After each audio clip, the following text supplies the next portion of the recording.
Intro: when the wrong feels right. There are people who never do harm, but their silence lets harm grow. And there are those who do harm, yet still believe they're doing what's right. In the palace of Kapilavastu, where light could not reach every corner of the human heart, there lived a woman, not poor, not outcast, not unloved. She simply wanted her son to become king. Her name was Mangala. She was intelligent. She was determined. And she truly believed. Kindness is a luxury in politics. If you don't fight for power, you lose it. The world remembers Queen Maya, gentle, graceful, the one who dreamt of a white elephant.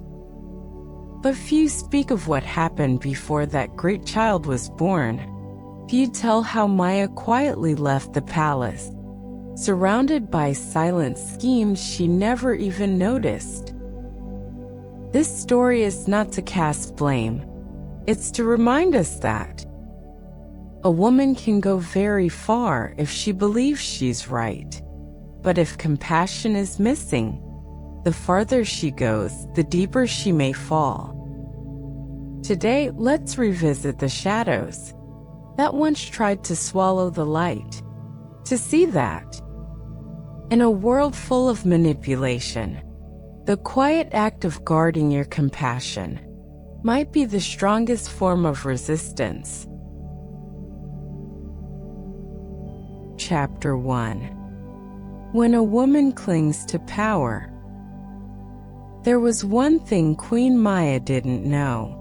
From the moment she smiled and softly shared her dream, a white elephant stepping into her womb bathed in light. Someone had been watching. Behind the curtain, pair of eyes, not full of hatred, not filled with envy, just one emotion, the fear of losing everything. Maya's dream shook the palace. Sages were summoned.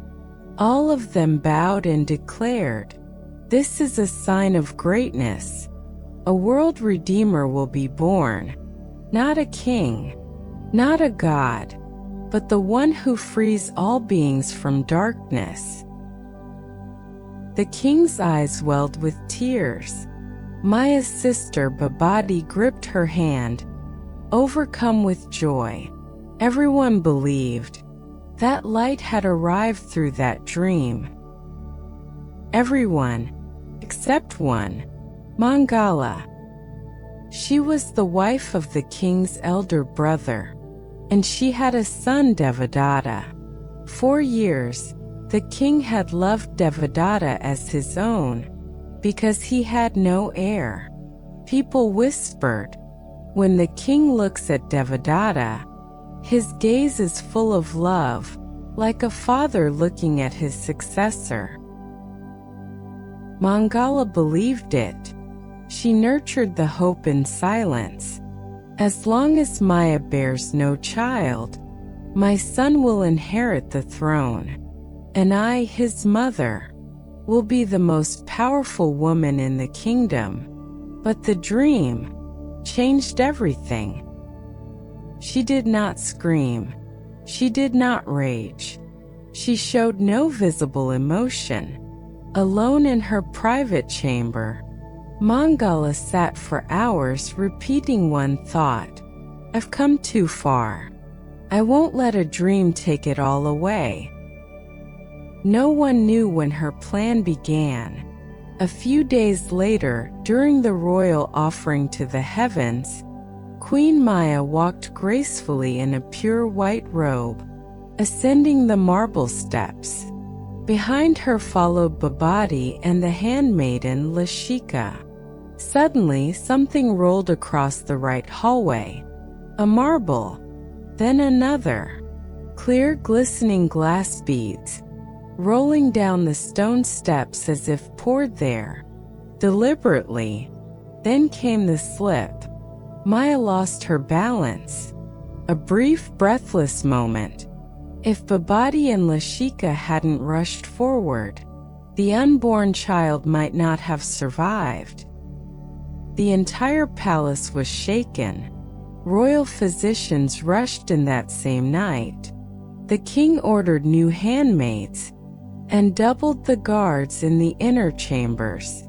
But no one suspected Mangala. She walked in composed, concerned.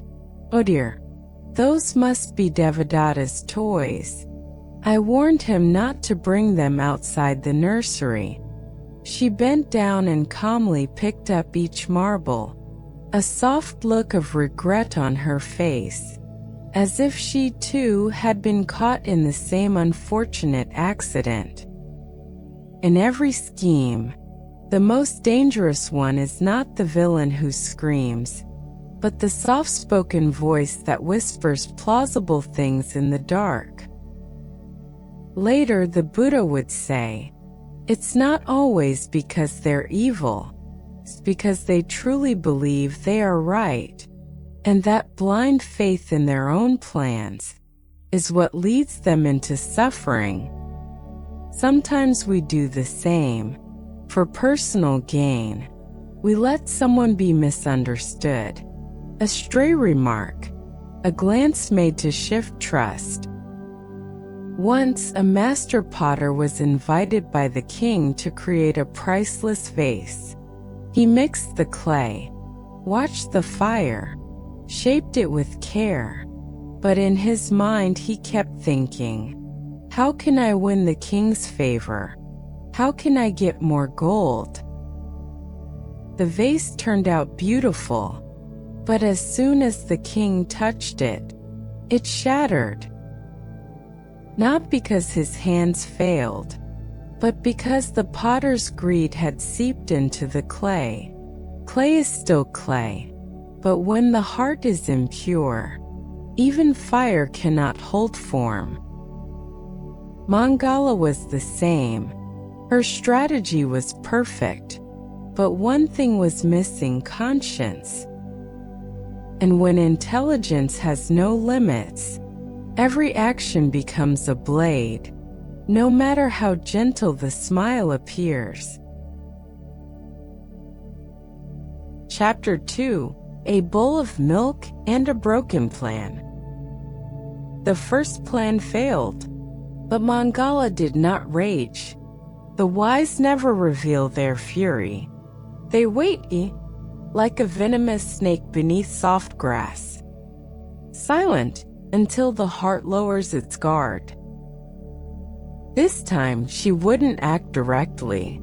She would borrow another hand, the hand of a man in love. Lashika's fiancé had accepted gold from Mangala's husband. It was called a wedding gift. But in truth, it was a price, a trade, a quiet transaction. Slip the poison into the porridge. If it only harms the baby, even better. If not, then the queen must also fall. Lashika was frozen. She didn't cry, didn't shout. She simply looked at the man she loved and asked, "What if it were your mother?" He gave no answer.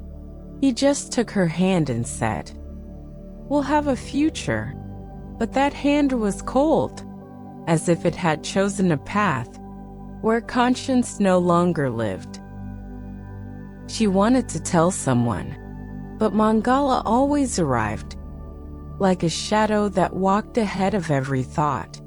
Words she had not yet spoken turned to ash beneath Mangala's gaze. Then came the day. The porridge was ready. In the kitchen, her fiancé slipped in the poison. Lashika saw it and understood.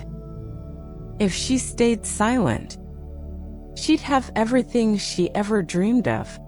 If she spoke, she might lose him or lose herself. Babadi lifted the spoon, ready to feed the queen. Suddenly, Devadatta, the boy Maya loved as her own, ran into the room and asked for the first bite. The spoon touched his lips. Lashika jolted, like fire had struck her heart. She snatched the bowl, made the boy spit it out, and cried out one word: "Poison!" Everything stopped. A breathless silence. Babadi was horrified. Lashika pointed to her fiancé. The king ordered him seized. But before anyone could question him, Mangala's husband, the king's own brother, drew his sword and struck him down. A traitor who dares harm the royal family does not deserve to live. Just one blow, and all evidence vanished. But the truth lingered in the hearts of everyone. From that day, Lashika continued to serve the queen as always. No one ever spoke again of the porridge. Devadatta played and laughed, unaware of what he had escaped. Babadi only noticed one thing. Lashika seemed quieter. And Mangala? She walked the halls with the same grace, the same gentle smile. But some things can't stay hidden forever. Once trust cracks, it can never be whole again.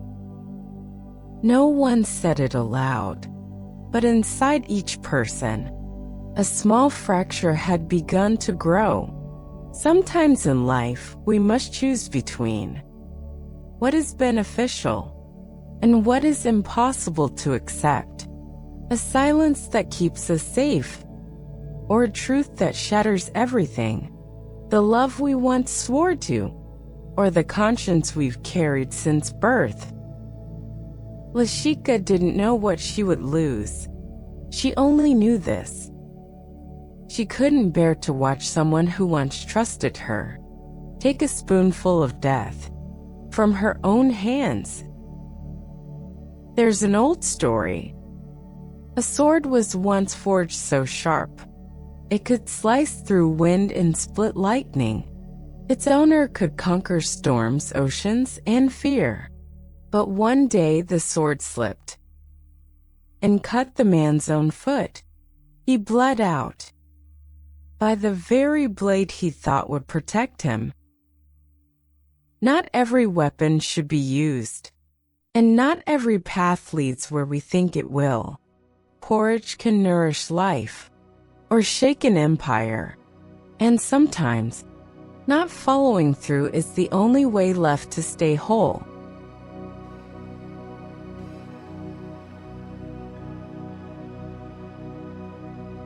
Chapter 4: in Disguise.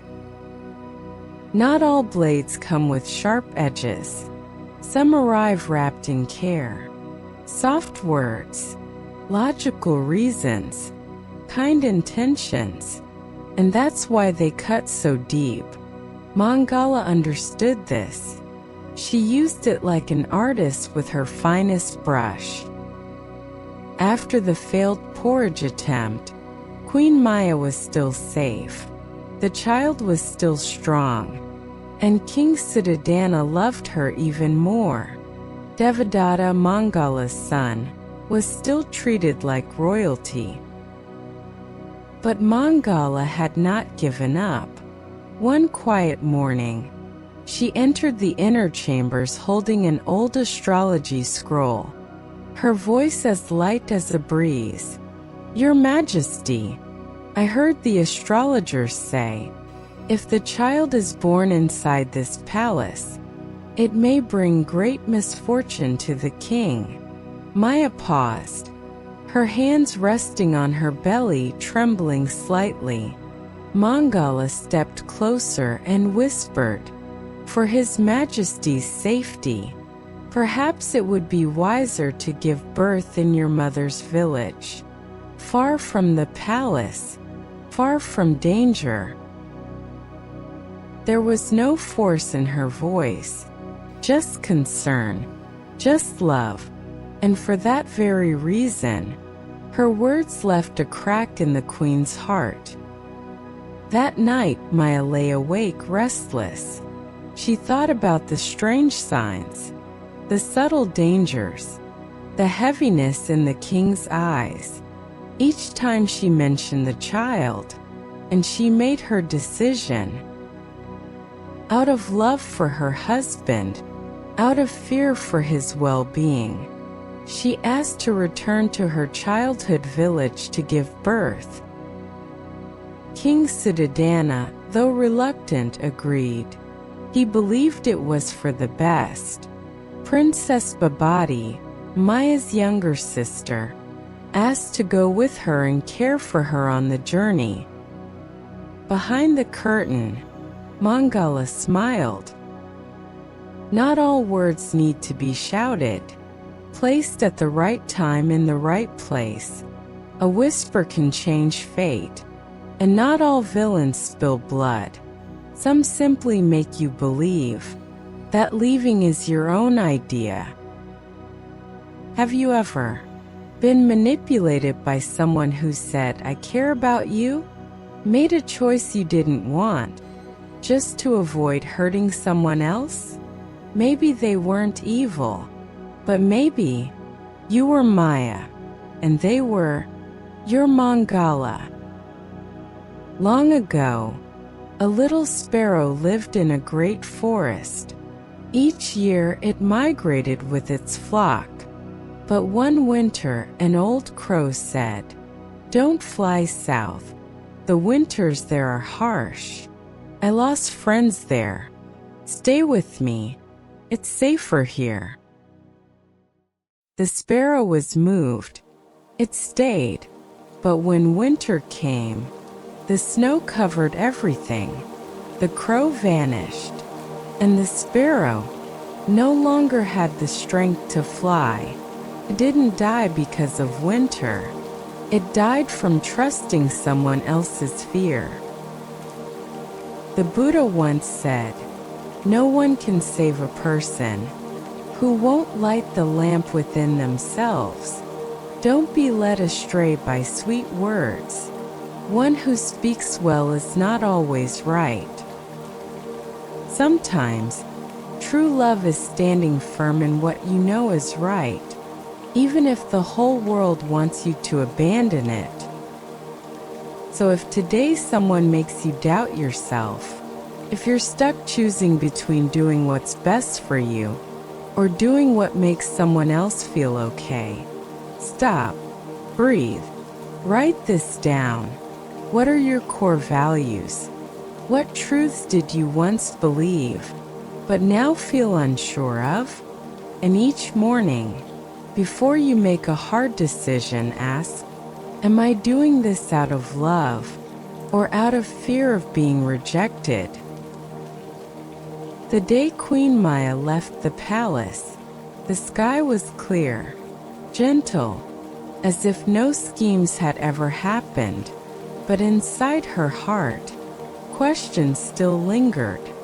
And in the eyes of the one smiling behind the curtain, another move on the board had just been played. Chapter 4. The gate closes, shadows remain. Along the road out of the palace, horse hooves mingled with the soft morning wind. Babati sat close beside Queen Maya. Behind them walked Lashika quietly, arms wrapped around a small bundle of linens, herbs, and cloth. They thought the danger was behind them. But some schemes don't stop at the palace gates. Back in the shadows, Mangala stood at the tower's edge, gazing down as if lovingly bidding them farewell. No one knew. At that very moment, a killer had been dispatched to follow the queen's caravan. Not an ambush, a pursuit, just as Mangala's style had always been. If one plan fails, replace it without hesitation. From the scattered marbles that nearly ended the pregnancy, to the poisoned porridge, to the astrological advice masked as concern, to using others as her hands. She had never acted directly, but she had also never stopped. If we judge her only by strategy, Mangala was brilliant. She seized every opportunity. She always had a backup plan. She wrapped lies in tradition and used others to carry out her will. But the heavens do not side with those who plot too far from compassion. In the deep forest, just as the caravan paused to rest, Queen Maya suddenly went into labor. Babadi panicked, then steadied herself. Lashika ran for water. The attendants hurriedly built a tent from cloaks. No assassin had time to strike. A baby's cry echoed through the trees. No drums, no royal physicians, only women, welcoming new life with the strength of their hearts. And in that single moment, every plan Mangala made collapsed. There was no need for an accuser, no need to name the guilty. The child was born, safe, whole, alive, and that was enough to undo everything. One final image remains. As the caravan moved on, Mangala stood high above, letting her silk veil slip from her fingers. The palace gate closed behind them. No one looked back. No one suspected a thing. Every step Maya took, Mangala had thought would be the last. But when light is strong enough, no matter how long the night has been, darkness must retreat. Long ago there was a thief, known for his cruelty. One day he tried to change, but no one trusted him. Everyone turned away, except one boy. Each afternoon, the boy placed a single flower on the thief's doorstep. When asked why, he said, "You don't have to believe in the light. I just want you to know. The light still remembers you." Years later, the thief became a respected teacher. He once said, "It wasn't punishment or sermons that changed me. It was a single flower, reminding me that light hadn't given up on me." Sometimes just one life arriving in time can shatter years of darkness. The Buddha once taught, "Nothing can remain hidden forever. Light always finds a way, even through the thickest forest." So if today you feel trapped in manipulation or surrounded by deception, hold on to your sincerity. Don't let go of your goodness. Even a single right act at the right moment can change the entire story. Tonight, before you sleep, ask yourself, how much light did I keep in my heart today? Even 10% is precious. The palace gates closed, but deep in the forest, a newborn cried out for the first time. The grandest scheme had failed, not because of a counterattack, but because life was protected. Once again, light had won, quietly, but powerfully enough that no one could deny it. Ending, the darkness within. In the end, she didn't place her son on the throne. She didn't kill the queen. She couldn't stop fate. All that Mangala had left was a shadow inside her heart, a darkness that even the brightest light could not fully chase away. She was brilliant, sharp, strategic. She calculated the path of a single marble. She timed every move and hid her hand behind the veil of innocence. But she didn't do it for justice, not for the people. She did it for something deeply human. to see her son become king.